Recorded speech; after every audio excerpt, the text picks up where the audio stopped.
Good evening, everybody, and a very warm welcome from a virtual Spa-Francorchamps for this, the Mobileye GT World Challenge Esports Europe Sprint Series Round 3. My name is Paul Jeffrey, and alongside me, as ever, the one, the only, the mighty Mr. David Addison. Bonjour tout le monde. Welcome to Spa. Welcome to a fantastic circuit. The best beer in the world, the best GT racetrack in the world as well. And this promises, Paul, to be quite a race, doesn't it? Because the entry this year for the championship has been absolutely stellar. We've had a fascinating brace of races thus far, with quite a lot of what you might have anticipated going out the window. Yep, absolutely. Great talent, as always, in this championship. The pro and silver category of drivers that we see on our screen now. Many names that are humongous in the world of virtual motorsport grace the field this weekend and this season, in fact. And then in silver, we have drivers that you know, some new drivers that are entering the world of esport racing. And that's what makes these things fascinating, David, isn't it? That we have big names against new up-and-coming talent and always incredible racing. It is, and what's also good this year is that with quite a number of the drivers that we thought we knew switching brands, you've got a whole new dynamic being brought into it. Take David Tonitza as an example, who we've got used to always putting in the same sentence as Ferrari. Well, now he's gone to Lamborghini. He's not had a great time of it in qualifying, though, has he? Only 21st on the grid, but there's an hour of racing ahead, so he can make progress from there. Yeah, and that's right. We've seen a lot of drivers that perhaps we're more accustomed to seeing at the front of the field, having up and down seasons. That's kept the championship really quite wide open in both silver and the pro category. And the likes of Tonitza, well down, mired well down, sort of in the double-digit numbers on the qualifying. That's another fascinating thing to look out for, because this, David's only a 60-minute race, mandatory pit stop. Spa is a track we all know like the back of our hand, but when the field's this tight, it's going to be a big ask to work your way up through the grid. Yeah, and also, of course, you get a point in class for pole position. So we've only got a 5-round championship. You can't afford to be having a bad race and giving away points. You've got to bank wherever possible. And there's a bit more pressure for that qualifying session that's just finished. Yeah, absolutely. The weather is dry, thankfully, at this moment in time. There's a potential for rain as the race progresses. We'll keep our eye on that one as we get through the race. But before we do, let's take a look at those points that we're speaking about. The pro classification, George Boothby for Veloce Esports is our current runaway championship leader at the front of the field. But don't forget, we pay points all the way down to 15th position. So there's an opportunity for our drivers to move forward as this season progresses. We're at the halfway mark at this moment in time. And then in silver, things are even tighter. Valentin Barrier, undefeated for Yassi Esports so far this season. Will that change at Spa-Francorchamps? It's very possible indeed when we take a look at the qualification standings in a few moments' time. But you mentioned it, David, and you're absolutely right. You have one race where you're not 100% on form. Everything goes out of the window, doesn't it? Yeah, it does. And it's a surprise that we've not really had better results out of Darren McCormack this year. He's always been quick, but he's had some bad luck. Well, he's giving away points left, right and centre. He has got to fight back this third round of the championship. Otherwise, season's gone. 5 rounds is a good number because it puts the pressure on, and yet it also incorporates enough of the good circuit. So I think, 5 is a good number to get the most out of all of this.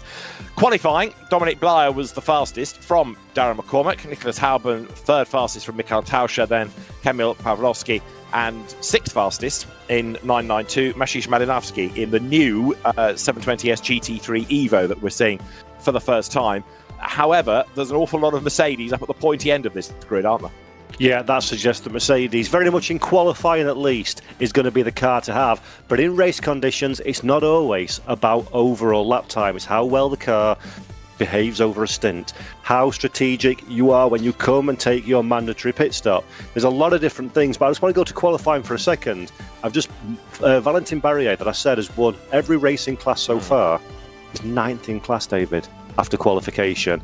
That makes things very difficult indeed. There he is, 29th overall for the Yassi Esports car. It sounds bad, but when you look at the lap times, it's only a couple of tenths of a second away from where he needs to be. He's not miles off. There's a lot of real estate between him and the class leader.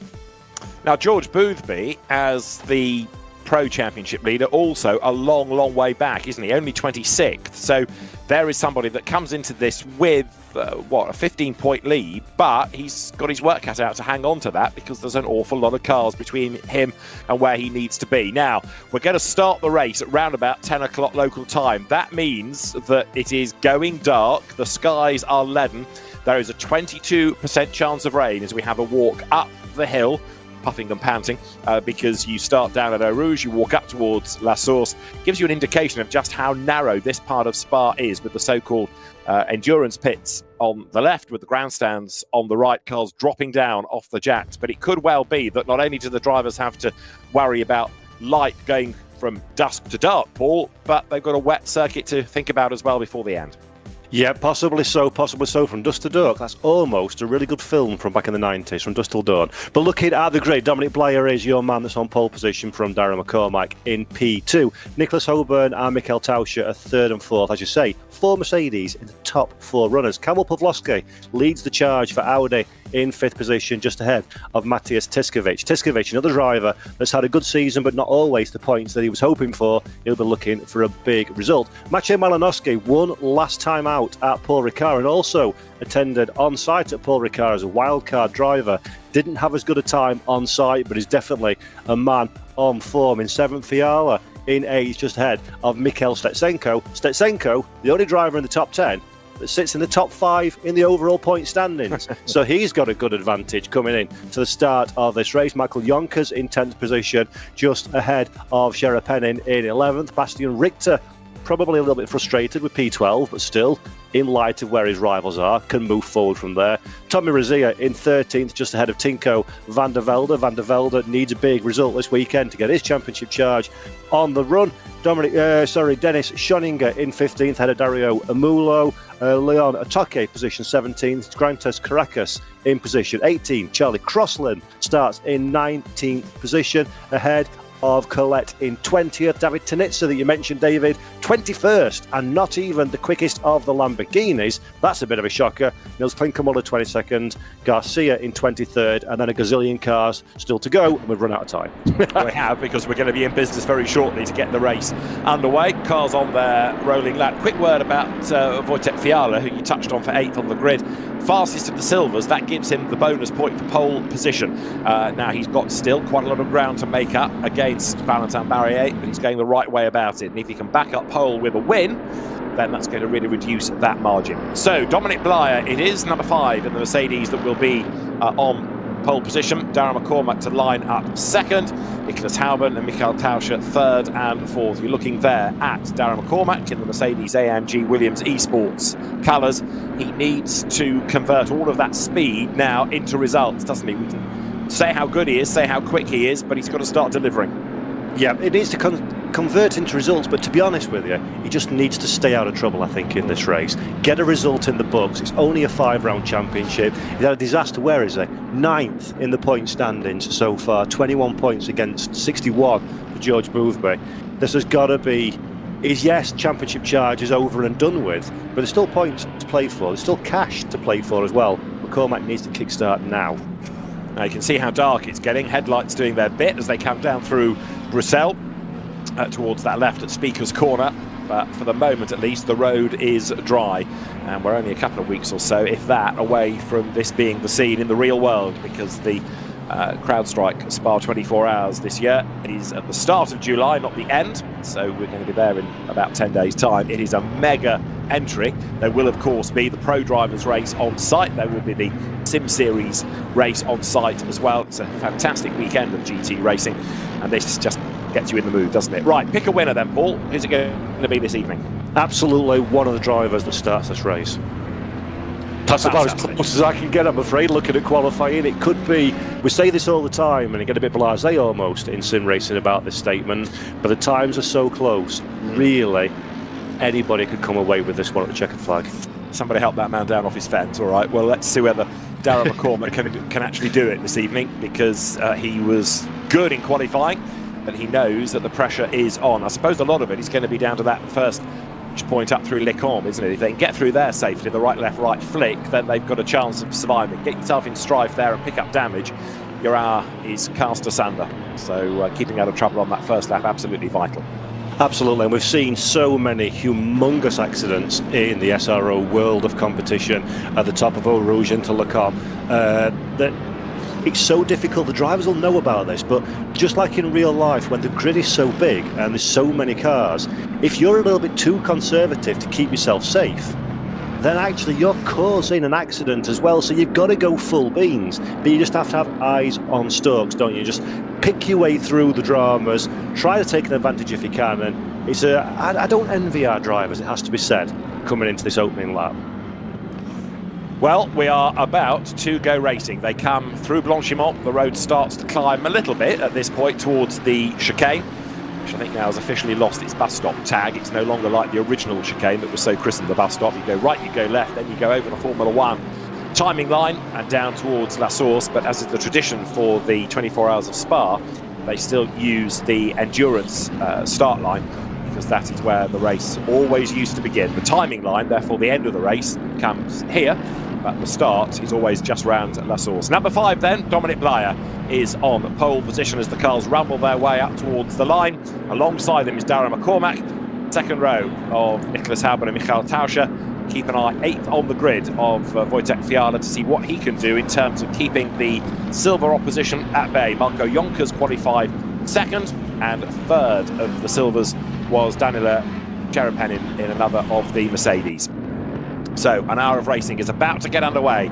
Dominic Blyer in the Williams Esports Razor entry on pole position. They come in that Noah's Ark 2x2 side-by-side formation out of La Source. Then in a moment speeds will build as they plunge downhill, and we are about to get round 3 of the Mobileye GT World Challenge Europe Esports Championship underway. The lights will change, the clock will start any second now, and it's going to be Dominic Blyer who accelerates away, but is it a good enough acceleration to fend off McCormack? And the answer is yes, because Darragh McCormack slots straight in behind him. 3rd goes Hauben, and already that's one of the Mercedes with a very strange line indeed. Up the curve on the inside, dancing its way up through the Radion. Dominic Blyer leads the way, but now all the other Mercedes behind queued up, looking to try to get a tow. Darragh McCormack is right there under the rear wing, and there is mayhem at the top of Radion.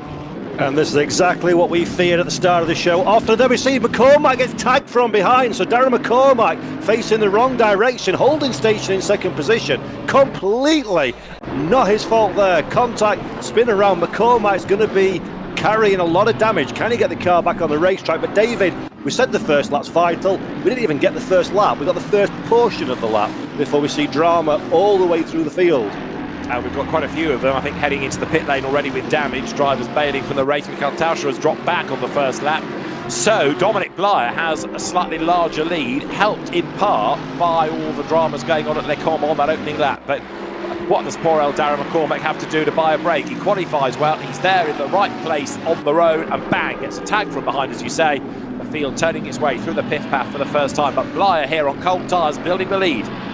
Yeah, feel really so sorry for McCormack, but it's exactly what Dominic Blyer needed. We had a gaggle of Mercedes cars, and you saw them coming down into Le Combe as they were using NASCAR tactics to slipstream each other. You don't want to be the front car in that scenario. If you're Dominic Blyer, you're vulnerable to those behind. With a bit of contact, the drama that we've had, Tauscher, I think it is at the moment, is showing in 2nd position when the timing screen updates itself. This is perfect for Dominic Blyer. He's got himself a little bit of wiggle room to the pack, and now it's just get those laps in, try and build that gap and give himself some breathing space to think about his race strategy. And I suspect as well we're going to see those regulation pit stops come relatively late in the race. No one's going to go early, are they? They're going to wait to see what the weather does before committing to a pit stop.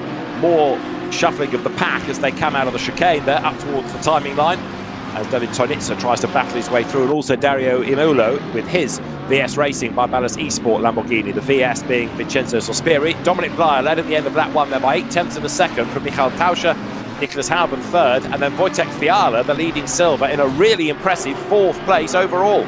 Yeah, fantastic stuff for Fiala. Just picked himself through the debris and the drama, kept himself out of trouble, and that's exactly what Wojtek needs to do at this moment in time. Hold on to that 4th, but more importantly, consolidate that silver lead. A little bit of drama further down the running order, Matthias Tiskovic that we're looking at now in 9th position, just trying to stay out of the firing line for the breakdown into Lecombe. Starts to go downhill, manages to get the advantage. Someone runs a little bit deep further back as well. But these are nervy times, David, for these drivers. The cars are their least compliant, shall we say, in the race while things are coming up to temperature. The drivers are getting into the swing of it, and it's a little bit of a case of winging it through these opening few laps, just to get into a place where the race calms down. But these things are that close, they never calm down. It's a sprint race from lap 1 to checker.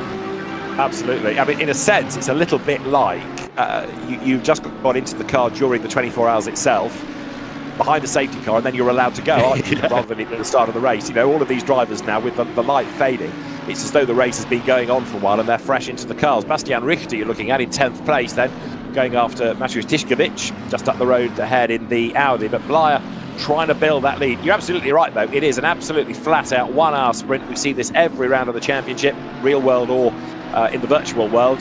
And the Mercedes domination being interrupted a little bit by Porsche, Audi, and then McLaren, 4th, 5th and 6th. As right now, Richter has a go at Tiskovic, the Audi keeping him at bay, but the Mercedes that had dramas at Paul Ricard trying to fight back here. Yeah, Bastian Richter looking like he's on the attack at this moment in time. The body language of driver and car both seem aggressive. Takes a look into the bus stop, but obviously nothing doing there. Tiskovic has the line covered and has the track position at this moment in time. But this just goes to show now, Bastian Richter, good start into the top 10. He's looking for a strong result, but he knows that he really needs to clear this traffic quickly in front of him, because the longer you stay behind somebody, you've seen it, David, yourself a million times, we both have, you fall into the pace of the car in front, don't you? And even if you're naturally quicker, it's very easy to fixate on that car in front, and then before you know it, you're hemorrhaging lap time. So big moments for Bastian Richter as we're right on board with Nicholas Hoban.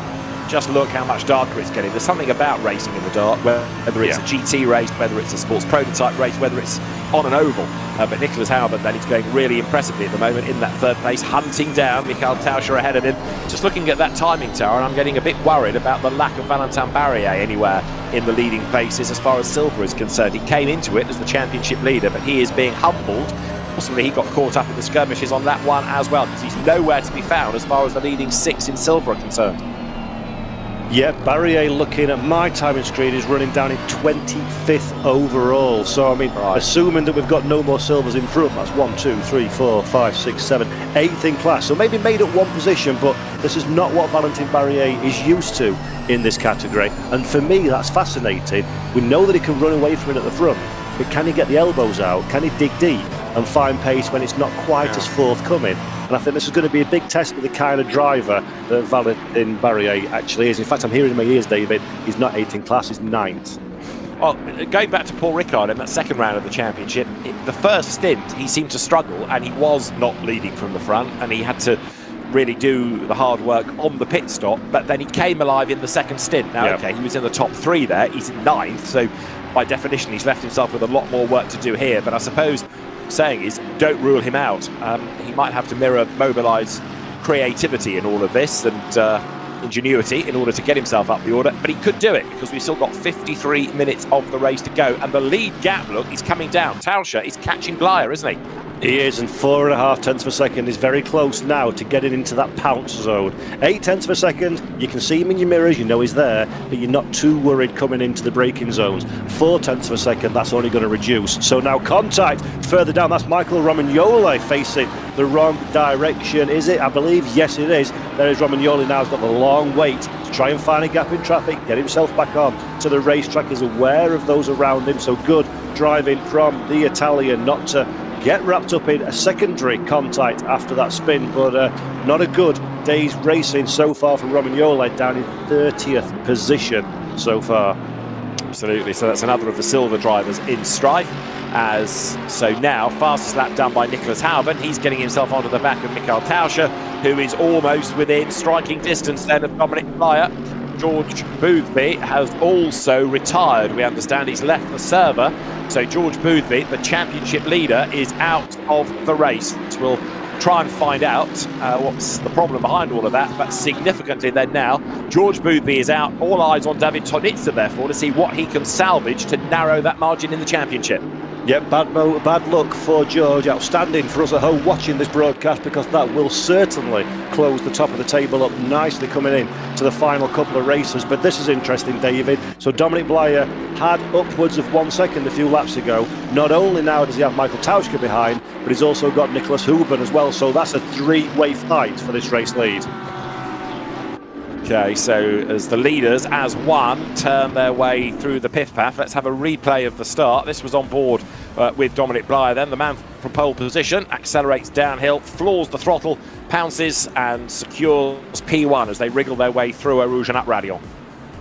Yes, it's exactly what Dominic Blyer needs to do, but this is where the drama kicks off a little bit further back. We don't see the big accident at Radion, but David, this is where it all went wrong.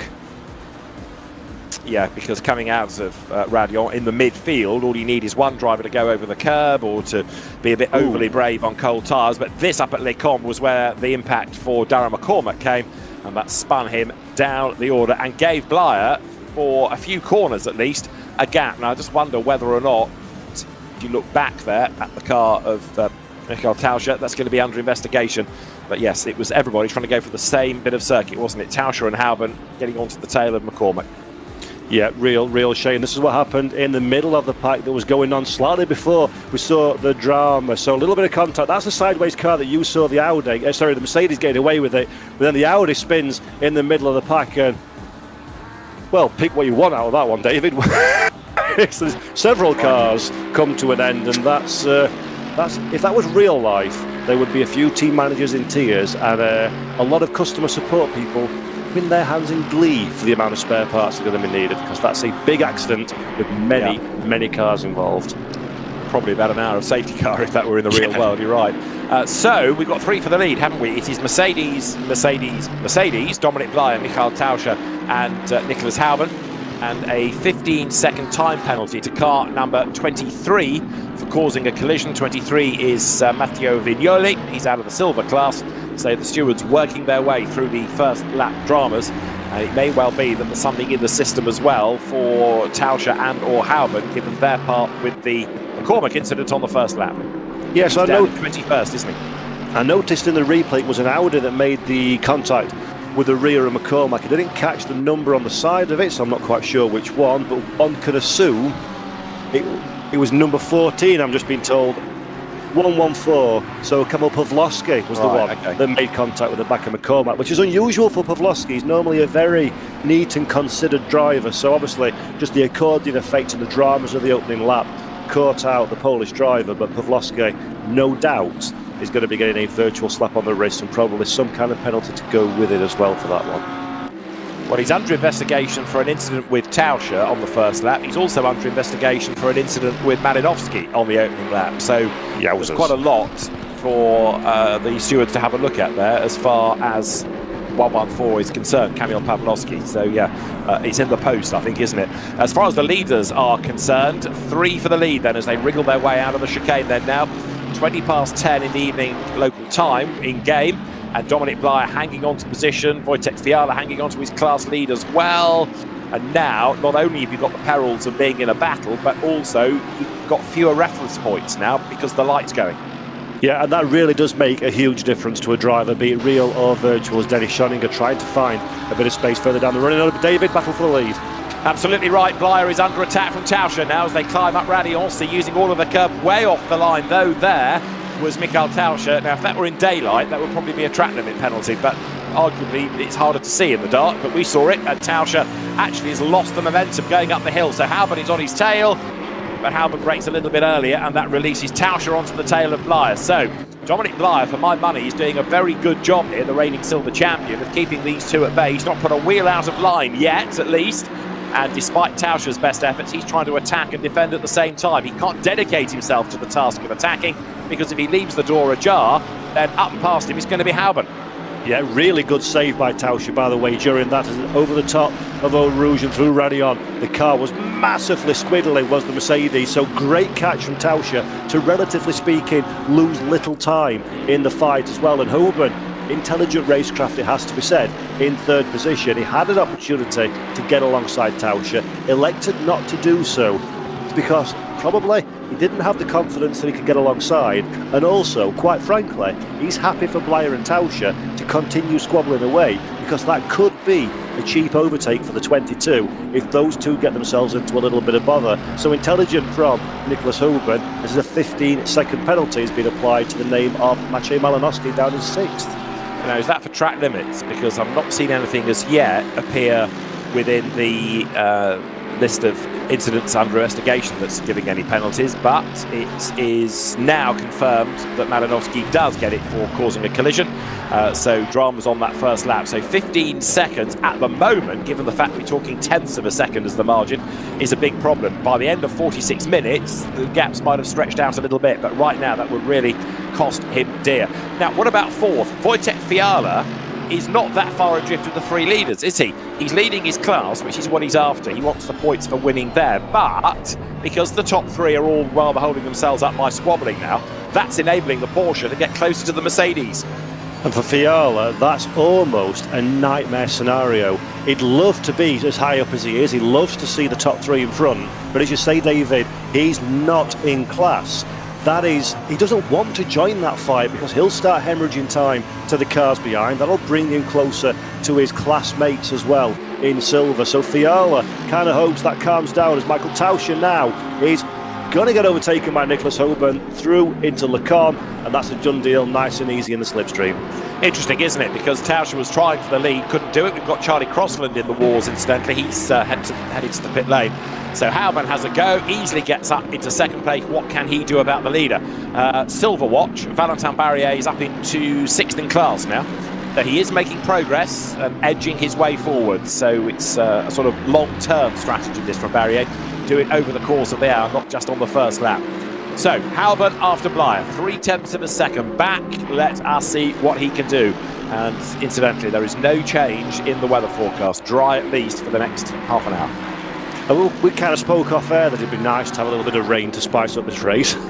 We don't need rain to spice up this race. It's been an absolute cracker in the first 15 minutes, and the field is still so close. These top three separated by nothing. As you say, Wojtek Fiala in 4th place, inching ever closer. In about 10 minutes or so's time, the pit window's going to open. Something that's worth mentioning for anybody that's new to the world or returning to the world of SRO Esports. This season, drivers now change tyres rather than put a litre of fuel in, which is another variable. It's going to be interesting to see how that goes. And the stop is mandatory when it begins. So you were right, David, I think, at the start of the show. People are going to leave it as late as possible.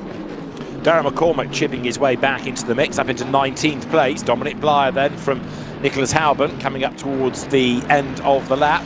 So remember, this is not only for overall, it's for pro honours. And Nicholas Hoban is not really somebody that features particularly within the championship, is he? He's been, only 15th thus far, with 2 point-scoring finishes granted, but lowly point-scoring finishes, 3 points apiece from the 2 opening rounds. So it's not been a factor thus far, but this is very much his drive of the season. Yeah, absolutely, and he's driving incredibly well. He's showing the intelligence, showing the pace, at the moment showing the composure as well. Good run through a Rouge and Radion there. He's got the drag advantage over Dominic Blyer, but I think Blyer's pretty much got it covered. Goes to the middle of the racetrack, doesn't leave an open door for Nicholas Hoban to go through as they now come into Le Con down the hill. A little bit squirrely from Dominic Blyer at the front of the field, but he's just about got that one covered. But Hoban to me, looks much more comfortable than these three drivers at the moment. The car looks well balanced, it looks calm behind the wheel. This one's got an air of inevitability about it, I feel. Yeah, although Blyer's done nothing wrong, has he? He was fastest in qualifying, he's held sway. Is he driving within himself? Is he just making sure he doesn't make any errors? Is he keeping something in the tank to push on with in the second stint? Interesting also to see where the previous round winners are. Tinko van der Velde, who won at Monza, is to be found 10th. Maciej Malinowski, who, because of Van der Velde's incident at Ricard, inherited the race win. He is 6th on the road, but he's got that 15-second time penalty to serve. So it does look like we're going to get a third different winner out of 3 rounds, doesn't it? 42 minutes and 45 seconds left to answer that question, but I think you're absolutely right, and that again just pays homage to the quality of this field. You said at the front of the show, and I kind of in jest replied that anybody could win it, but it really is true. Anybody, I think Last time I checked in qualifying, 1 second covered the top 42 cars. So just in case there's a language issue for you watching at home or you don't understand my accent, 1 second, 42 cars. That is close. Anything, oh good lord. That's even closer, because that was Tauscher getting it wrong under braking. He carried a bit too much speed towards the chicane, had to take to the escape road to avoid going into the back of Hauben, and that has thrown him now off that lead pair and almost into the clutches of Wojtek Fiala. So rather than 3 for the lead, it is a very definite pair, and this helps Hauben, doesn't it? He doesn't have to think about defending anymore. All that pressure has just been taken away from him. He can concentrate exclusively on going after Blyer for the lead.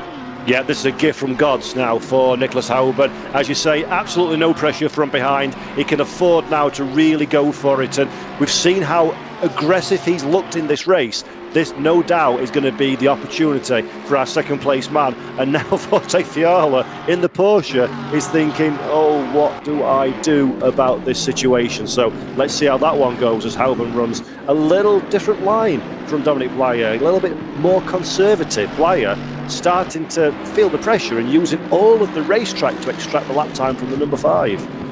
What's happened to Barrier? Because we had him briefly 6th in silver, and now he's dropped away from being 6th in silver. So Valentin Barrier may well have had a pit stop. There he is. In fact, he has pitted. So that's why he's dropped out of the order. He has served the stop pretty early, gets it out of the way. And the window isn't open, is it, either? So that's a problem for Barrier. So it was worth the investigation. He's pitted. Now, if he's trying to count that as his mandatory stop, there's going to be a penalty for stopping outside the window. If he's not counting that as his regulation stop, then he's clearly got a problem. Either way, just as we've got drama in pro with the demise of George Boothby, we've got drama in silver with a massive question mark over what's going on for Valentin Barrier. Yeah, that doesn't make any sense to me. There's no logical reason why you would go down pit lane. Even if you're carrying damage, you'd hang on until the mandatory stop. There's a Spa-Francorchamps, which I don't know technically if this is correct, but I'm pretty sure it will be, is the longest and slowest pit lane delta on the entire calendar. It's a massive pit lane to be running at the speed limit, so you wouldn't come in outside of that mandatory window. I have no idea as the mandatory window opens now, and Barrier would have been acutely aware of when that's due to open. It won't have been a mistake from the driver, I'm absolutely sure. So quite what's going on there, I don't know, but the end result is Valentin Barrier's day has just gone very, very much downhill. Well, it has, because as I say, he's either got to come back in and therefore he will waste more time, or he's going to get a penalty for not making a pit stop in the window. So either way, he's kind of stuffed, isn't he? He is between, to go back into the pick and mix of cliches, between a rock and a hard place here. Yeah, absolutely. It's a very big rock and a very hard place. So he's still got to finish inside that top 15 in class to get the points. So it's worth continuing, but definitely it's not going to be a big score. Luckily for Valentin, he has a healthy advantage at the front of the field. Someone who doesn't have an healthy advantage, though, David, is Dominic Blyer. We understand that Barrier had an accident and therefore came in to perhaps get the damage checked over. So Barrier in the barriers was the problem, and depending on how bad the damage is, can he survive? Can he make progress in the points? Could he even be forced out of the points within that top 15, as you say? The problems get worse and he's going slower, then that's another dynamic altogether. That's still an interesting strategy, though, even with the crash, to come down pit lane so close to the pit window opening. I don't see, even if the car's still running, which you will be to get on pit road, you may as well crawl for a lap. He's still quicker net than making a stop and then having to make another stop. He'll have to come in the mandatory window because the penalisation is so large for not making your stop. It's pointless not to do so. So not quite sure exactly what happened there as we get a replay, David.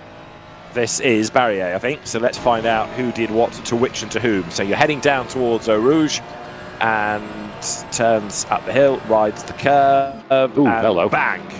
That was somebody else in the road, and Barrier with nowhere to go, plowed into Charlie Crossland's car, so that was a massive impact. And Valentin Barrier is lucky that he's still going. Now, David Tonitza has now got a 5-second penalty as well.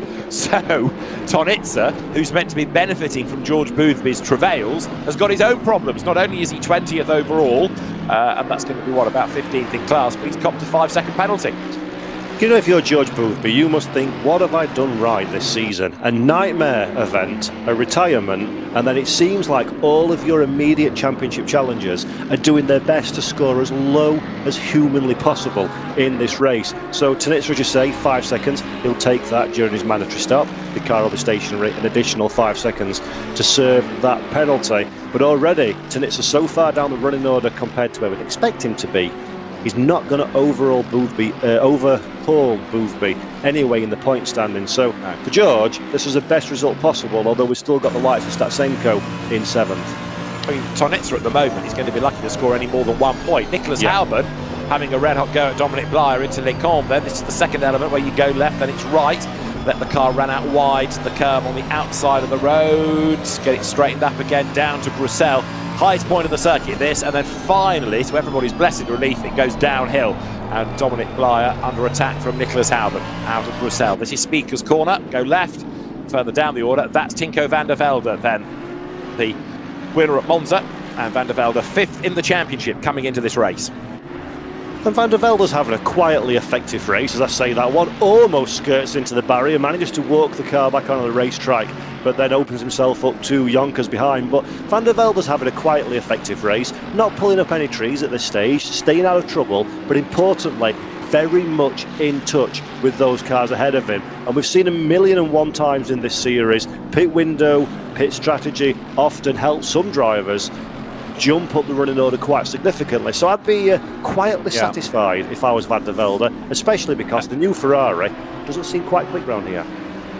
Now, you were asking in the context of George Boothby, how come everything has gone right for him in a way. Darren McCormack, how come everything is going wrong? Because he's been involved with Michael Romagnoli's Aston Martin, and Darren McCormack, in addition to his dramas on lap 1, has also now got a 15-second penalty for causing a collision. When it's not your day, it's not your day. This fight for the race lead continues. Dominic Blyer in the green and blue Mercedes ahead of Nicholas Halban, who we have not seen go this well all season. Dominic Blyer, incidentally, as far as the championship is concerned, is pretty much nowhere either. He's only 11th, so it's a really strange feel, isn't it, to the front of the field here. Yeah, but absolutely fantastic as well. The day of days for these two drivers, and they're almost in a no-lose situation. They know they're not going to win the championship courtesy of the first 2 rounds point score. They're too far detached. Now it's about honour. Now it's about taking the race victory. Yes, you'll jump up in the overall standings, which will pay out more cash towards the end of the year as well. Of course, it's important to be in the top 10 to get yourself a points prize and a cash prize. But great to see new names at the front of the field and drivers that we know are so very quick in esports. They've just not quite strung together an event yet this year. Now, how long as we nudge towards half distance before Halban and Blyer, second and first, come into the pit lane? Dennis Schoeninger is 13th. Mikhail Statsenko has pitted, incidentally. So has Maciej Tiskovic out of that leading group. But the 2 race leaders still busy squabbling. And we'll go to the end of the window. But still got another 14 minutes or so before it closes. So there's time yet to decide what the weather gods may have up their sleeve. But despite the rather leaden skies at the start, the track remains dry, doesn't it? That's a very, very good point that you've just drawn attention to there, David, actually. There's a small percentage chance that we're going to get some rainfall in this race. As you said, it didn't look particularly clear when we were in slightly brighter conditions at the start of the race. So that's something that our drivers have got to think about. If it does start to rain within the next 13 minutes and 43 seconds, you want to still have your pit stop to serve, because you can get basically a free stop over your rivals and chuck some wet tyres on the car. So that's going to be playing at least a small proportion of the mental capacity of these drivers, just keeping an eye on the weather. As we're looking at Jari Honzik there, down in 20th place, a little bit lower again than we kind of seen him in recent races in the world of esports. So Jari has work to do, as Nicholas Halban has work to do to stay on the racetrack. Right in the wash, wasn't he, of Dominic Blyer's Mercedes there, just slightly affecting his own aero, but everything that Blyer does, Halban is echoing. He's not coming into the pit lane, he's going to sit there. Let's see which one of these 2 blinks first. I suspect they'll come in on the same lap, don't you? They've done everything pretty much as a pair, and I suspect the pit stop will be exactly the same. We're not quite at the halfway point either yet. Wojciech Fiala, however, is looking almost impregnable within the silver competition as Darren McCormack comes down the pit lane. And don't forget, he's got a 15-second penalty as well. Yeah, that's going to hurt McCormack. He's going to come out well down the pack. Interesting, when we saw our two race leaders though, David, we did start to see some traffic in front of them, no doubt courtesy of people out of kilter in the pit stop cycle, so that's going to filter into the mind of our race leaders as well as the man with the coolest name in sim racing, Grantas Caracas, we're looking back at now in 11th position, and that is Dennis Schoninger trying once again to find a way past, but doesn't have the GGs under the hood down this long back straight. Bastian Richter is being given a warning for unsporting behaviour after an incident with Mateusz Tiskiewicz earlier on. So, lead gap, 0.3 of a second. We've done 12 laps, and it is Blyer ahead of Houben then as the field squabbles its way once more down towards Bruxelles. Turn in, road drops away at this point. 912 there, the McLaren is that of Grantas Caracas, and the McLaren Veloce 720S GT3 Evo, making its Esports bow this weekend, going well. Interesting, actually, you say that one. As you say, the Evo, first time it's raced in SRO Esports competition. We used the 720S, the original model, up until this point in the season. Car very similar. Of course, it's been improved, as you would expect with it being an Evo. Be interesting to see how that one progresses over the race. Caracas now was under pressure, then turned that one into the attack. Nice move indeed, thank you very much. Grantas Caracas makes the move and gets himself past the back marker, I think it was, but that was very brave in 11th place. Really decisive driving there. Yeah, and again, considering that your reference points have disappeared in the darkness, you are really focusing only on what you can see through the headlights. That was a brave move. So Caracas gets away with it, and now up into 11th place. Again, interesting, isn't it, how some drivers just quietly get on with the job, chip away over the course of the race, happy not to go all guns blazing on that first lap. Dominic Blyer comes through, though, with Nicholas Houben in the pit lane. So they make a liar out of me. They are going to go different on the strategy, and just about halfway into the pit lane comes Nicholas Houben. This has got to be a good pit stop. Yeah, that's Mateusz Tiskiewicz just going for a bit of a ride over the curves, manages to get back on the racetrack. But this is big now. This is going to be really, really interesting. What is the best strategy? There's still 10 minutes left of this pit window, so that is early for Nicholas Houben to come down pit road and take himself away from that battle. He obviously thinks he's got more pace in the car. He thinks he can come back on the racetrack in some clean air as well and use the undercut. But this is going to be fascinating to see what Dominic Blyer does about it at the front of the field. Does he react, or does he stick to the plan? If there is a plan, haha. Yeah, exactly. I mean, so far, no matter what's been thrown at him, he has been able to parry, hasn't he? Down the pit lane then come one or two of those other cars. Houben has done the fastest lap of the race, incidentally, but Dominic Blyer, released in a sense without having to go defensive, then has another problem, and it's traffic, because he's now got either the slower cars and or those that have made a pit stop just up the road ahead, and we understand that it's going to be dry to the end. The race control weather app is saying no rain expected. No, that's a real shame, but actually this is turning out to be it's on a knife edge at the front of this field, this race so far, and Blyer, as you say, starting to come into traffic, and that's maybe what filtered in to Nicholas Houben's thinking. There's traffic in front, there's an opportunity to get caught at the wrong part of the racetrack, and the margins are so fine at the front of this field. We're only talking losing 1 or 2 tenths. We're not talking the bolt for 5 corners. If you've got a suboptimal line to go around the outside, let's say into a chicane or into a corner, that's just the advantage that can tip it in the scale of your rival. So Nicholas Houben trying something a bit different, and credit for him for that one. He's come out the pit lane in 13th position, so a bit of clean air in front of him, which is great. But 13th is kind of in the middle of the danger zone, isn't it? It is, but he's the best of those that have stopped. So everybody ahead has yet to serve their pit stop. And here's the leader. This is Dominic Blyer into the pit lane. Now this is where it gets tasty. 49 seconds was the margin between Blyer before he pitted and Houben having just come out of the pit lane. So you made the point about it being a long pit lane. You've got the Formula One pits and the endurance pit bolted together. It is a long pit lane. Dennis Schoninger is getting it wrong coming into the pit lane and loses the place on entry. He's lost the car, then he lost the place. So it is now Maciej Malinowski who takes over the lead, but the pit stop for Dominic Blyer crucial relative to the track position of Nicholas Houben. Yeah, very interesting, and pretty much everyone's coming in to serve their stop now, so nobody fancies running to the end of the window. That could in fact be because you have to mandatory rule change tyres, so there's no point using old tyres for longer than you need to use them. Split it up pretty much to the half distance. But the skill set that we're seeing enacted now that we've not seen in previous seasons is how fast on cold tyres can you get up to speed, acclimatise to the new grip levels that you've got underneath you, and extract the lap time from the car. Hoban is on his out lap, so he's going quickly. He's got the car up to temperature. Can Blyer do the same, or is it going to be advantage to the Mercedes AMG Esports driver currently on track? Right, so there you've got the Dominic Blyer Mercedes Red Go. Coming out of Blanchiment is Nicholas Hauben. He's got to go through the chicane, but Blyer, even when he sets off again, has got the remainder of the drive time through the pit lane. So out of the chicane now comes Hauben. And I'm looking at this thinking that Blyer is in the bottom pit, but I might be wrong. So up towards La Source now comes Blyer. It's going to be Hauben. It's going to be touch and go, this, isn't it? Dominic Blyer looks at everything and waits the moment that he can be released, which is now. Car drops down, so he's on his way. He goes down the pit lane, then he's got the climb up the other side of Eau Rouge. He was in the endurance pit. It's Nicholas Hauben. He's going to be close to him then.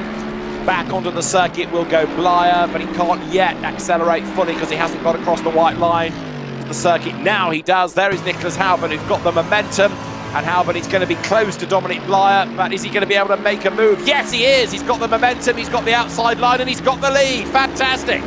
Absolutely outstanding stuff. Exactly what the strategy book told him would happen has happened, and that is a great pass for Hauben and a great move. Came in early, got the car up to temperature, carried the speed while Dominic Blyer was still accelerating. In the end, it was almost a slam dunk, and Blyer has a face of a man that looks a little bit miffed, I think it's fair to say, on that picture-in-picture. And now, David Addison and folks at home, we've got a race on our hands. We have indeed, because you're right, certainly Dominic Blyer is not going to take that line down. He's going to fight back. Don't forget, though, that Hauben's got another lap of warmth in his tyres, so he's got a car that's already operating. Blyer is trying to get himself back up to speed.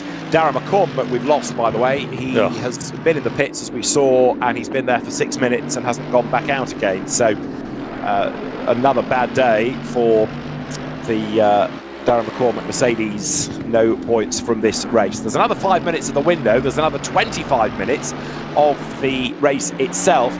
But Dominic Blyer, you've got to say, doesn't look as convincing now that he is the chaser rather than the chase. He's not getting himself onto the back of Hauben, is he? Not at all. He's still trying to bring the car up to temperature, get himself back into the groove again. But Hauben, he's been on such good form race long, in the practice sessions, in the qualification, and in the race. He's riding the crest of a confidence wave, it has to be said. And we all know about sports people, half of the battle is confidence. It's a mental game. When you feel like you can do no wrong, often that translates to the circuit. Conversely, Darren McCormack, when it feels like everything you do turns into a disaster, regardless if it's your fault or not, that spirals negatively. But for Nicholas Hauben, so far in the Mercedes AMG Esports Team HRT, everything that he does is turning to gold. So I'll expect now this is going to be a real ding-dong between these two. Does Dominic Blyer have the stuff to get on top of it? Can Nicholas Hauben be as competitive at the front of the field, where it's your race to lose, as he was the back, where he was chasing for that position? I think, for what my opinion is worth, that he's going to be hard to stop here, because he's got the confidence. He has been able to work his way up into second at the expense of Tauscher. He has been able to get himself onto the back of Blyer, and he has proved that when the road is clear ahead of him, he's got better speed, better pace than Blyer. Hence, he's been able to use that to vault into the lead. And Dominic Blyer is not close enough to come back at him. 6 tenths, nearly 7 tenths of a second is the margin. For my money, Hauben is in the pound seat here with 23 3/4 minutes to go. Is that Malinowski who is off the road? We've got 2 cars off the road, in fact, have we not? We have indeed. They're doing a bit of a standoff against each other, flashing the lights, saying, come on, son, get yourself going. A little bit of contact on pit lane exit, I think that will be. Looking at the position on the racetrack, hopefully we'll see a replay. But Maciej Malinowski's day continues to go downhill at quite the pace. But I will say, David, one man that's a big winner is this man, Kamil Pawlowski. Had a 5-second time penalty for some dramas earlier on. Was running as the lead Audi, but a little further down the reaches of the top 10. 5th position, all things considered, is a very, very nice place to be with 23 minutes left on the clock. You're right about that, and behind him in 6th overall, a dominant silver leader is Wojtek Kwiatek. Mikhail Statsenko is 7th, Bastian Richter is 8th, and then in 9th place is Danila Cherepenen in the Mercedes AMG, and Tinko van der Velde is 10th. Now, Whoopee, he's the best of the Ferrari drivers, but he's only 10th. And van der Velde, frankly, has not really made any progress at all in this race, has he? No, it's been very, very quiet indeed. So let's take a replay now. This is the incident that we saw a few moments ago on the exit of pit lane. It's very bumpy here. You've got to be careful to get on the throttle. You'll see the radar, you'll see your mirrors, and you don't expect a car to be stationary on pit exit. That's what's happened to Maciej Malinowski, and quite frankly, that is bizarre to see that stationary Ferrari, not the behaviour you would expect, which leads me to suspect some kind of problem occurred, either with hardware or with the car. Was it stationary or just very slow? He says, trying to give drivers benefit of doubt. I wasn't totally convinced it had stopped. I just thought it was going very, very slowly, and the closing speed of Malinowski made it look even more so. As in, maybe the driver of the car ahead was still thinking that he had to be at the pit lane speed limit, whereas he actually had crossed the pit exit line. There's the pit exit line, and then there is the demarcation that keeps you away from the racing line as people come out the hill. I'm just wondering whether he was still at the pit lane speed limit when he didn't need to be, and that's why the closing speed was so great for Malinowski. Either way, that would have completely... Malinowski, for me, as a non-steward, thank you very much for not being a steward. I would hate to do that one. But as a non-steward, Malinowski is completely faultless in that one. You would never in a month of Sundays expect to see a car either stationary or moving so slowly. And Malinowski zero time to react to that one, of course. And sadly, both cars now very firmly down the order. Mikhail Stetsenko, by the way, moves himself into 6th position. So he gets past the Porsche of Fiala that leads our silver category. Fiala not fighting that one too hard. Bastian Richter is the next one that he's got behind him. But look how they've closed up. Fiala and Cherepenen are 2 silver class drivers. Very, very close in terms of real estate. Yeah, just thinking that, because Fiala, as you say, didn't fight that, but he can't afford to give too many places away. No. He needs a couple of the pro class cars between him and Cherepenen in order to have some sort of buffer. So Wojtek Fiala, if he's got a spotter in Discord with him, might need to be given the news. Push now. Yes, you're in the lead of the class, but you can't afford to let anybody else go past, because Cherepenen is up behind Richter, and Richter is up behind Fiala. So silver actually is getting more and more interesting as the race wears on.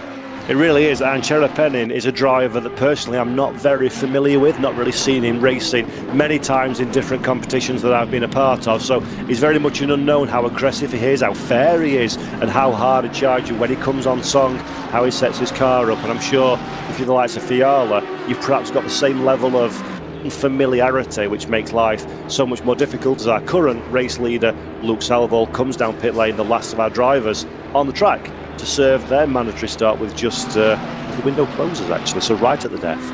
Yeah, I was just querying whether he got in time. You've got to be in the pit lane. You don't have to have completed the stop, but you do have to be in the pit lane before the window closes. Anyway, Luke Southall was in a kind of phony lead, with all due deference, because he'd stayed out so long. He became the race leader, didn't he, in the STR Esports car. The BMW will now drop back to where it was earlier.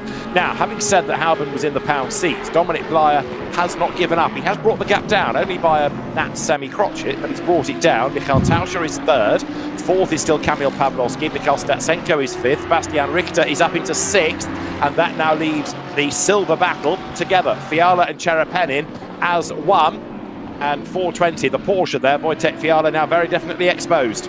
Yep, absolutely, and I've really got to give a shout out to Wojtek Fiala. 7th position so far, front of the silver class. The next Porsche is Luke Whitehead, and he's no slouch, down in 14th place. So this is a real standout performance for Fiala. He's not hemorrhaging time to those around. He's been clever when he's losing positions, not because he's slow, because he doesn't want that fight. I reckon if he was a pro-class driver categorised in this race, he would have the elbows out and be very firmly in that top 4 battle. So really deeply impressed me as Fiala so far in this race.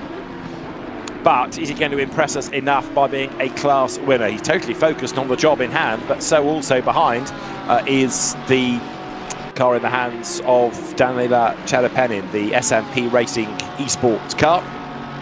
And so now with, what have we got left? 18 minutes and counting. Clock ticks down. Race has flown by. Dominic Blyer half a second back from Nicholas Hauben. He's almost there, isn't he? He's almost within striking distance, and Blyer has certainly not given up. No, it really hasn't. This view, the paint scheme of the Williams, it's like a PlayStation 2 car with that colour scheme in these weather conditions. But Dominic Blyer cares not one iota about that one at this moment in time. Look how he's just sitting himself up in the seat on the braking as he's putting the force on the pedals to get the maximum force in this car. Often you use very heavy duty pedal sets that have got Hall sensors or the hydraulics, and it really gives you such a fine detail in how much force you can put. You can rotate the car on the brakes, you can lead off the brake to make sure that you don't block any of your tyres, and it really is a very technical experience driving at this level in this championship. And Dominic Blyer has been around for a fair while, often always pretty much at the sharp end of the grid, so it's good to see him hitting some form in this championship. And David, I think now the pace has started to come back to the Williams man, and Nicholas Hauben ahead looks slightly under pressure. He does. That car's moving around a little bit more, isn't it, as he comes then out of Bruxelles there, and he's way up the curb as he tries to get the apex of the corner for Speaker's Corner now down towards Pouhon. Dominic Blyer, last year's silver champion. It's impressive, isn't it, to see the graduation. Wins in silver, comes into the pro class, and 3 races in, here he is banging away for a race victory. Hauben is good coming out of Pouhon, and Blyer is wider there. And then let's see who is the last of the late breakers going into the pit path. Blyer has that edge and just claws back another length or so. And this is one of the things I absolutely adore about SRO Esports. We're making new stars. As you say, Dominic Blyer served his apprenticeship in the silver category, raced in lower profile, shall we say, championships for a while now, and now he's started to become a genuine star of esports. He's got the platform, he's got the opportunity, he's got the audience following his every move, and we all do this because we love what we do.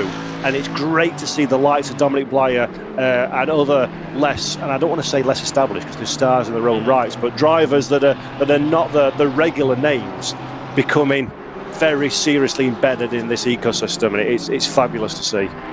We've lost Maciej Malinowski after his damage. We've lost Dennis Schoeniger after earlier dramas as well. So finish, and you're going to score points, seemingly. Now, what about David Tonitza? He is still here. He is plugging away, but he's in 20th place overall. He's going to be late to the bar. Tinko van der Velde is still only in 9th place. He's not made much progress. So as far as the championship is concerned, that's 1st, 4th, 7th and 9th from the championship standings, all retirements now, just to throw the points chart completely out of the window. Yeah, absolutely, but Tonitza needs a bigger score. He's still very much within the top 15 in category, so he's still going to get points for his championship charge. But we all know championships are made by your worst days, not your best. And David Tonitza's peaks and troughs have been too high and too low this season. He's 12th in class at this moment in time. He needs more points. When you have an opportunity to score big, as there's a bit of drama actually, David, I'll throw over to you. Let's see who it is that's got off the road. Marco Jonkers was in the middle of all of that, and Van der Velde, I think, also possibly getting himself in strife, and I think it's Van der Velde that has fallen back in the pack, isn't it? It is. So Tinko van der Velde was off the road, and the Ferrari falls back accordingly. So, yeah, you were talking about scoring and scoring big. Van der Velde is not being able to do that here, is he? Not at all. Really frustrating for Tinko van der Velde. He's had a quiet yet effective race up to this point. I think last time we spoke about it, he was running in 9th position, so lost a couple of spots, but he's still got some time to continue to try and recover those. Jaroslav Honzik, or Yarie, as many of you will know from YouTube, currently in 20th position in the Yazheat SRO 23 machine car number 39, talking to his audience on screen while racing. That sickens me massively. Racing faster than I will ever race while laughing and joking and talking and interacting online. Some people are annoyingly fast. Jaroslav is one of those guys, but 20th position is around about where we've come to expect him so far this season. He's taking it seriously, of course, but also it's all about content, so maybe not as focused as some of the other drivers would be on track, but a great result nonetheless. Now there is a 30-second stop-go for causing a collision for Deep Breath. Nuno Agostinho Pereira da Costa in the Ferrari 296 for being involved early on with Maciej Malinowski, and that therefore would seem to suggest his was the Ferrari that was slow/stationary at its exit, and it was da Costa that got a back end full of Malinowski's McLaren. Yep, absolutely. Mikhail Stetsenko, by the way, we're looking at now in 7th position, just behind the Fiala silver category car. Stetsenko, I am reliably informed by someone far, far superior at mathematics than I, if things stay as they are, will be our leader in the standings. So this is a big opportunity for Mikhail Stetsenko to continue to consolidate that race lead, with Luca Lozio now in 29th position, so fighting all the way through the field. But David, a fight for our race lead.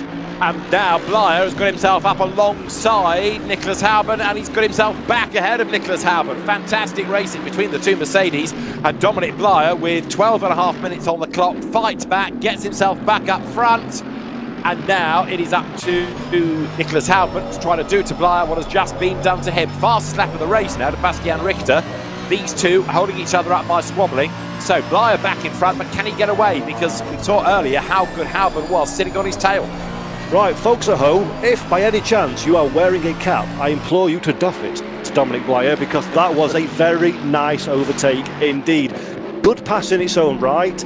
Don't forget that's for a race lead in a high-profile eSport championship, so took all the opportunity he got, used his bravery, maybe even closed his eyes for a little while, passed around the outside, and now Nicholas Hauben is going to do it all over again. No strategy employed this time though. 11 minutes and 40 seconds and a frustrating Mercedes in front. Game on.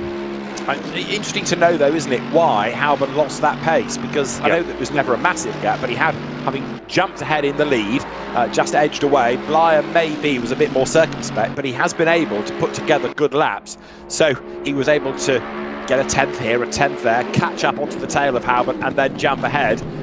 But I'd be surprised if he pulls away, because he was never really able to do that in the first stint. So fascinating to see how evenly matched these two Mercedes are, and it makes me wonder whether it was a mistake by Hauben that really allowed Blyer to get back onto his tail fully. Yep, absolutely. And Nicholas Hauben now it's an easier almost position to be in second place. You can see the car in front, you can see the target, you can watch what they do and then do something different or mirror it if you feel like that way inclined. So for Hauben, I often prefer to be the chaser rather than the defender. So this is going to be, and Hauben spent enough time behind the bike of Dominic Blyer this race. He knows where the strengths and weaknesses relative to each other are. Now it's about executing that plan of attack. We've seen an incident between car 149 and number 58 on lap 20. It's been declared a racing incident.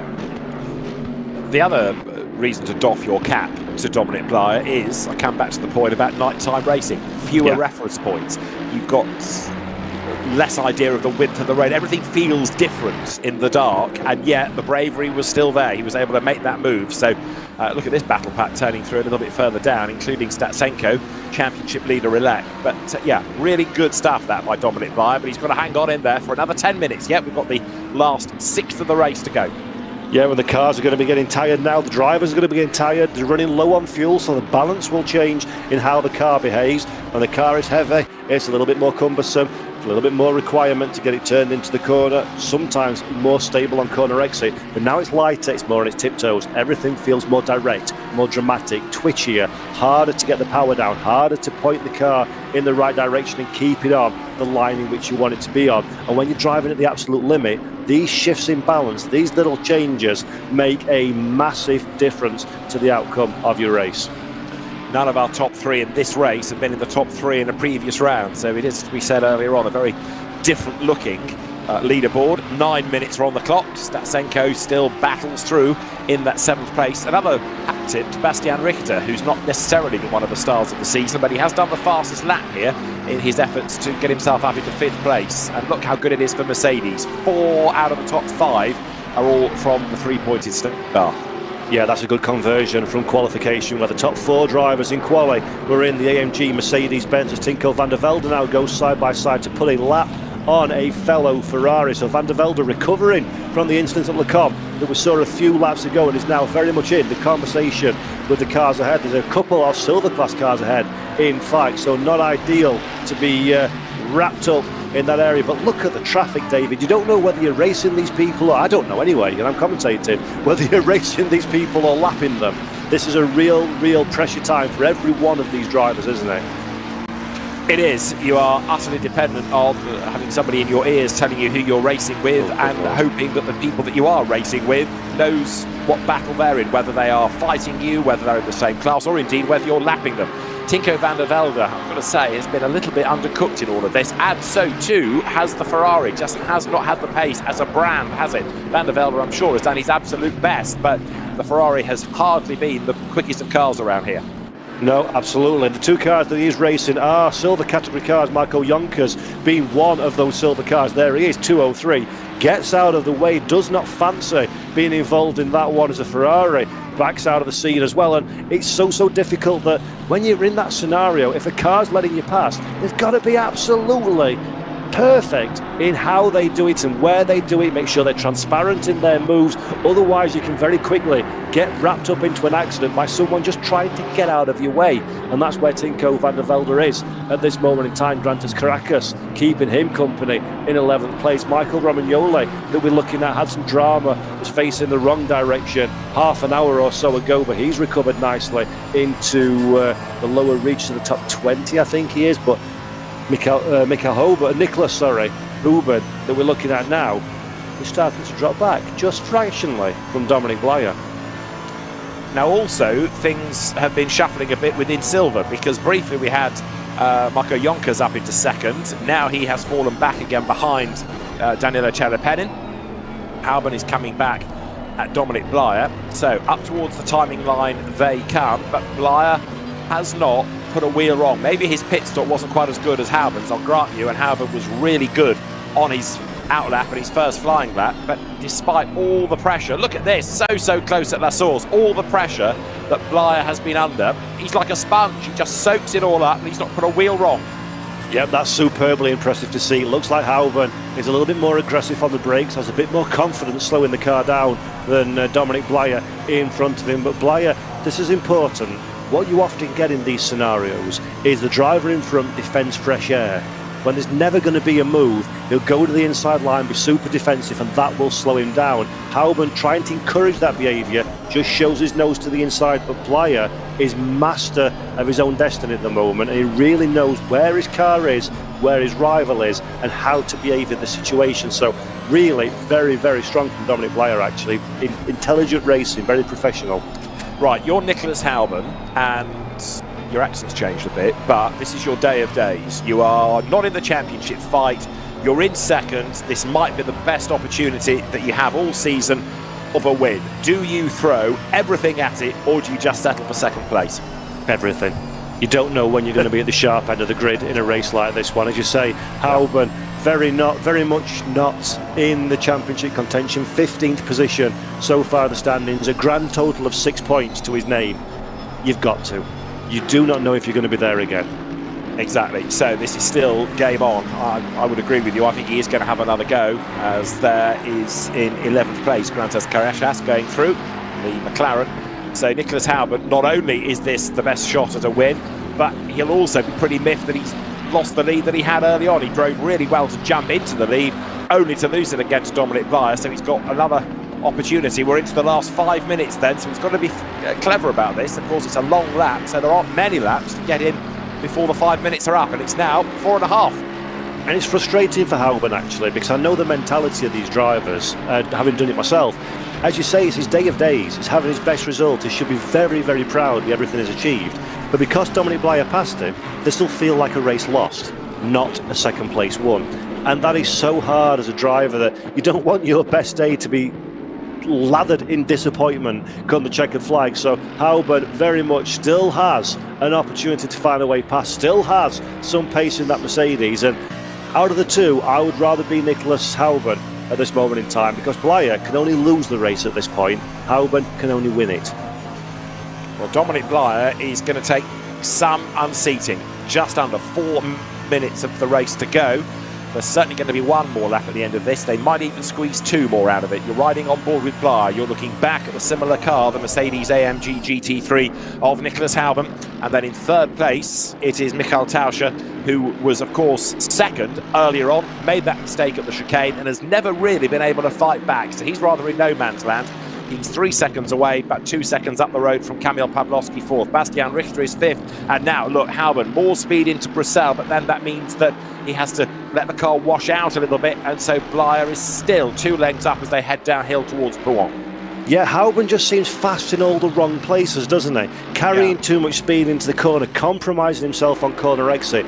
Dominic Blyer is a driver that just looks like he knows exactly where his car needs to be at exactly what velocity and exactly what angle every single time, where Nicholas Hauben looks like someone that's just driving it like he stole it in the hope that something happens. And that's really interesting to see the difference at this stage. I mean, I suppose that's partly why Hauben looks quick, because he's braking later. You know, there's a bit more desperation in there, and so you think, oh, look, he's going really quickly. Well, he is, because the other car's braking for a corner already. And Blyer is doing everything that he absolutely should be. So it's kind of tricking us a little bit, but you can't argue with the fact that Hauben is determined. But I reckon we're going to start the last lap at the end of this. So he's running out of time. He's running out of options, and Dominic Blyer won't have to defend for too much longer. At this part of the circuit, coming up towards the chicane, he looks like he's got it all under control. He'll wriggle his way now out of the chicane and then up towards the line.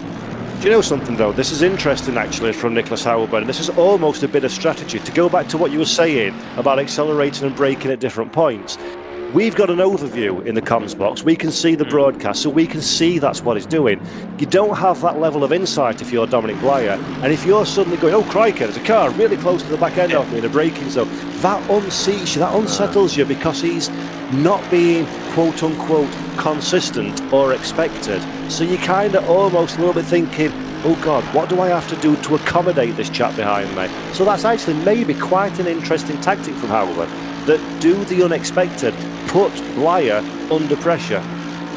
Oh, it's the last lap as they head up Radion. And this, look, is Hauben's chance. He's alongside Dominic Blyer on the outside line. He's got the inside for the second element of Lecombe. He's up the curb, but he's going to be on the outside line for the next section. And is there contact between the two? A little bit of a twitch from Dominic Blyer's Mercedes. He comes out ahead still, but down towards the right-hander of Bruxelles. You can see in the mirror Hauben is all over the back of Blyer. This is going to be a real test for Dominic Blyer now. Half a lap to go. Yeah, really strong driving from Dominic Blyer there. Was not pressured, was not scared off of the racetrack. Hauben had to go for the move. Blyer had an answer to that one and then some, but great driving. Driving at the absolute top level from these two, and there's still a few small slithers of opportunity for Nicholas Hauben before this is over. So, what have we got? About a third of a lap left. We've had another go at the calculations, incidentally, and George Boothby would still lead the championship by 3 points to Mikhail Statsenko, even though he's barely done a lap. So, we've got the race leaders then coming down through campus, past the college, on the inside of the circuit. So now there is the Cours Paul Frère. Here, there is the long looping left of Blanchimont and the chicane. It has got to be under braking where Nicholas Hauben makes his move, but I think he's a little bit too far back. Dominic Blyer looks as though he's got the measure here through the first kink of Blanchimont, then through the corner itself. You can see the lights ahead, and very, very wide goes Nicholas Hauben. That's going to spoil the run just enough for Dominic Blyer to be able to set the car up for the chicane. The flag is at the ready, and victory in round 3 of the Mobileye GT World Challenge Europe Esports Championship goes the way of Dominic Blyer. There is the flag. Blyer wins. Hauben is 0.6 of a second back at the end of a fascinating duel between the two of them. Yeah, absolutely fantastic from our two race leaders. Close as you like, and a flash as well of the lights from Nicholas Hauben to pay respect to a great drive from Dominic Blyer. Wojtek Fiala crosses the line as our winner in the silver category. Never really looked like he was going to be dethroned from the front of the grid, and he crosses the line. An incredibly impressive 5th overall and first of the Porsches for good measure. Well, George Boothby will lead Mikhail Statsenko by 3 points. Tinko van der Velde will be a further 7 points back and 1 up on David Tonitza, who is now tied on 50 points with Dominic Blyer. So Boothby, the pro leader, Tonitza and Blyer equal 4th, and that's 11 points. So 11 points cover the top 5, 2 rounds of the championship still to go. And I totally agree, Paul, with what you're saying about Wojtek Fiala. Great drive that to win in silver, and a really disappointing day at the office for Valentin Barrier.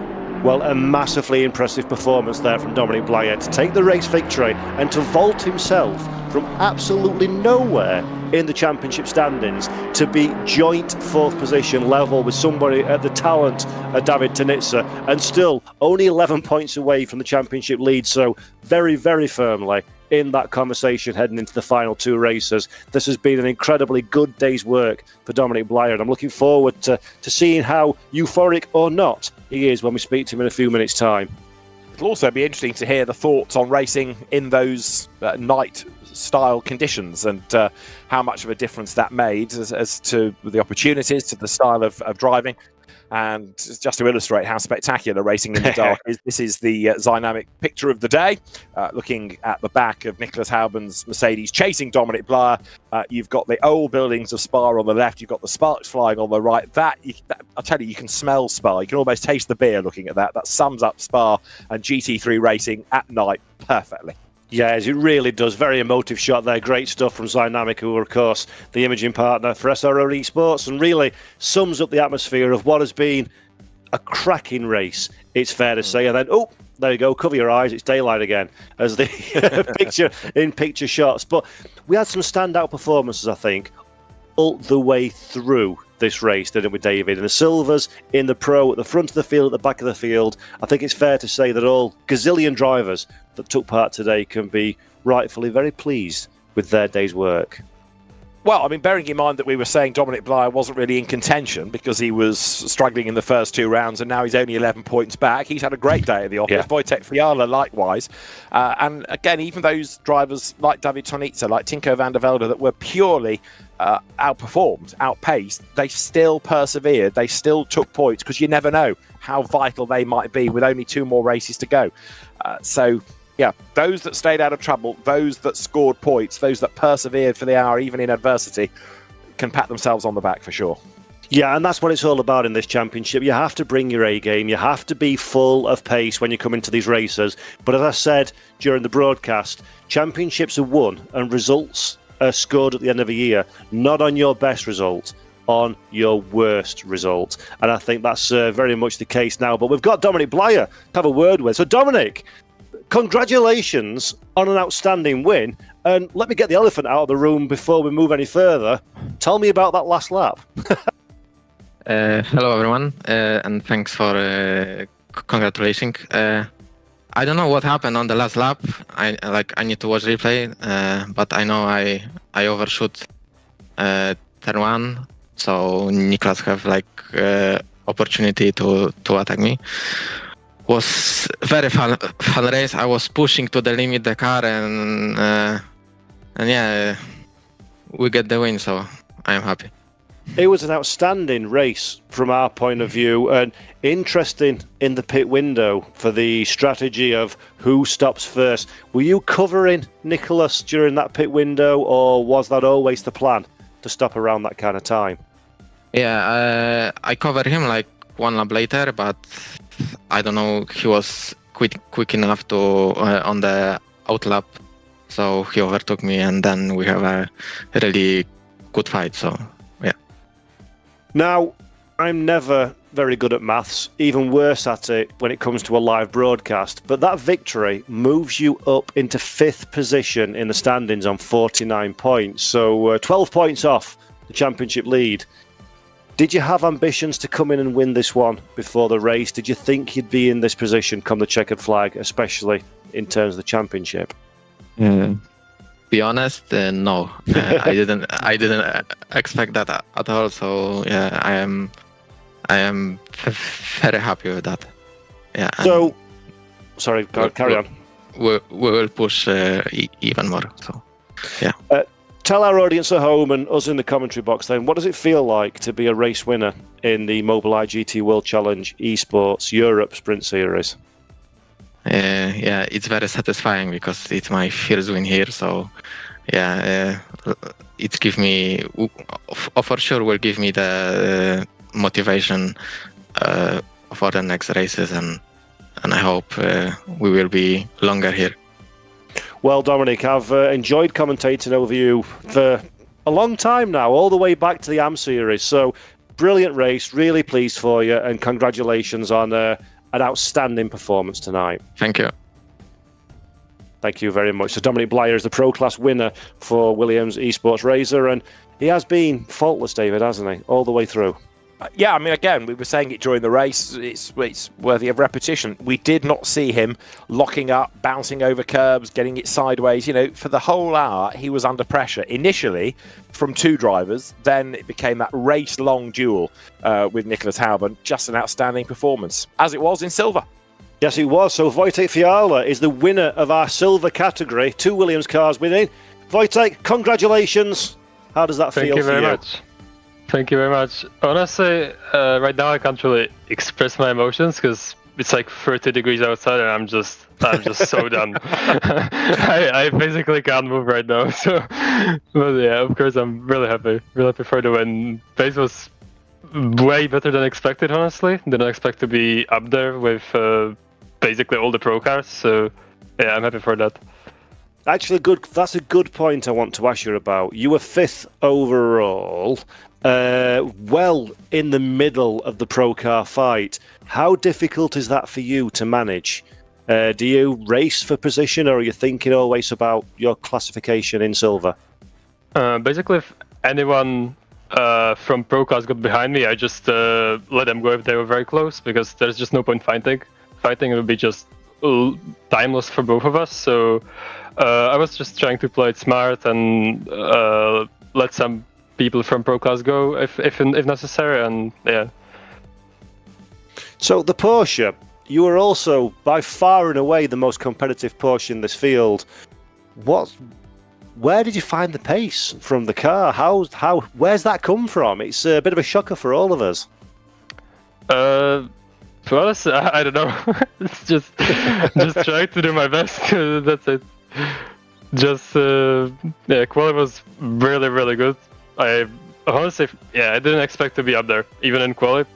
Quali was pretty much perfect, so yeah. And then at the start, I didn't get tangled in any crashes, so yeah, that helped a lot as well. That's a good question, actually. Let me ask you about the start. We saw a ridiculous, I think it's fair to say, number of cars off track through Eau Rouge and Raidillon.